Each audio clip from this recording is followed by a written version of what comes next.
my name is Claire Higginson, and this is the first paper reading assignment. The paper I chose to read was the design of a high-level teleoperation interface resilient to the effects of unreliable robot autonomy. To begin understanding the experiment performed in this paper, first it is important to understand the difference between low-level and high-level teleoperation. Low-level teleoperation is when the user is directly controlling the robot motion and actions.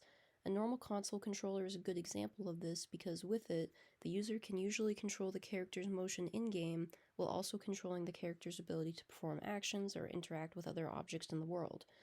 Low-level teleoperation is good for freeform tasks because they are able to map human actions to robot motion. High-level teleoperation is when the user has control over higher-level robot actions that are already controlled by some level of robot autonomy. These kinds of actions would be like asking the robot to pour a drink, move to an area, or pick up objects.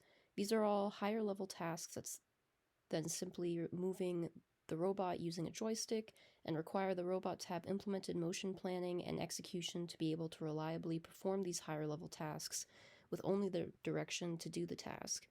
High-level interfaces like this are usually preferred by beginning users and are best used for more structured tasks where the robot autonomy is sufficient to handle the task complexity. If the robot cannot perform the task reliably, high operation control can be frustrating to deal with without offering some kind of manual switch between high and low-level teleoperation. To perform the task reliably, the robot does not need to be perfect, but rather have a sufficient error handling technique to accurately get the task done each time. Error handling is very important for the reliability and reusability of robotic systems. Users tend to lose trust in systems that have poor failure correction because the system can no longer reliably perform the task that the users want it to. Error handling can be broken down into 3 steps: detecting the failure in some way, communicating the failure to the user or the robotic system, and then being able to recover from that failure. The failure recovery can be handled either autonomously or by user control, depending on what the failed task is. If it is a time-critical situation with too much information for a person to process quickly, it might be better handled autonomously by the robotic system in that moment. Otherwise, the operator can be notified of a failure and be enabled to take control of the robot to remedy it. The figure on the right shows how the system outlined in the paper controlled their failure recovery system. The system uses a camera view to show operation points or the available markers, to show locations of objects as well as the goal location for placing objects. Therefore, the flowchart shows that once the markers are placed and selected, the system tries to perform the action, and if the robot does not detect changes in the object, then it has not moved and acts accordingly. Otherwise, it proceeds to complete the task. With that background in mind, we can begin talking about the experiment run in this paper. There were 2 different experiments. The first one tested the usability of the gamepad with low-level teleoperation control to directly control the robot's motions and states versus their self-created GUI interface with high-level control, greater robot autonomy, and a failure recovery algorithm. The figure shows the difference between these 2 forms of control, as well as the robot itself in the middle. The second experiment involved introducing artificial errors into the GUI system, causing the robot to purposefully make mistakes a certain percentage of the time. The percentages of error varied from 15%, 30%, and 45%. They performed the experiments on 25 participants, and for the first experiment, a task was performed and timed on both interfaces, while the second experiment involved performing the same task in the previous experiment, except with the varying levels of artificial error. First, as can be seen by the graph, the GUI, or G0%, had a lower task completion time than the gamepad, or GP. This is because there was more effort being put in by the users to perform the task manually with the low-level teleoperation compared to just pressing a button and letting the robot perform the task autonomously.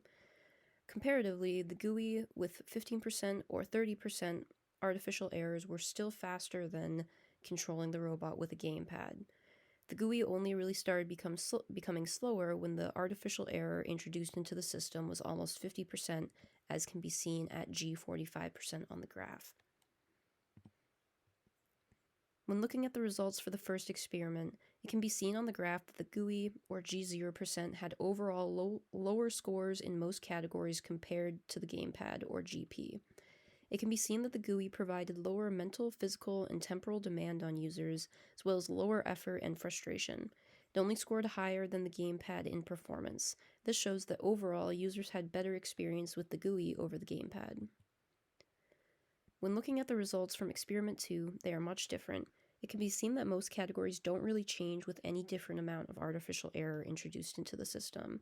The only category that shows significant difference with the different levels of error is the frustration category. Frustration seems to increase as the artificial error in the system increases, with higher level of frustration beginning at 30% artificial error. This makes sense as people would be getting more frustrated the more the robot messes up and has to redo the task the user is asking it to do.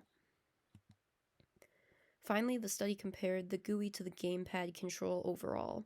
The GUI was the more preferred method of teleoperation for the more autonomous robotic system. The graph here shows the GUI was preferred over the gamepad for every reason shown other than it being more engaging. The gamepad is more engaging than the GUI because it takes more effort and focus for the user to complete tasks, requiring them to be fully engaged to perform the same action. The GUI, on the other hand, would allow users to press a button and not have to think about the task otherwise, consequently making it less engaging. However, the GUI was preferred over the gamepad for being easier to learn, faster to complete tasks, simpler to use and operate, more intuitive, efficient, and reliable, as well as allowing users to put in less effort and allowing for better multitasking. These experiments overall showed that robotic systems with high-level teleoperation and high levels of robot autonomy to match, as well as the reliable enough error correction and handling, are more preferred to operate by users.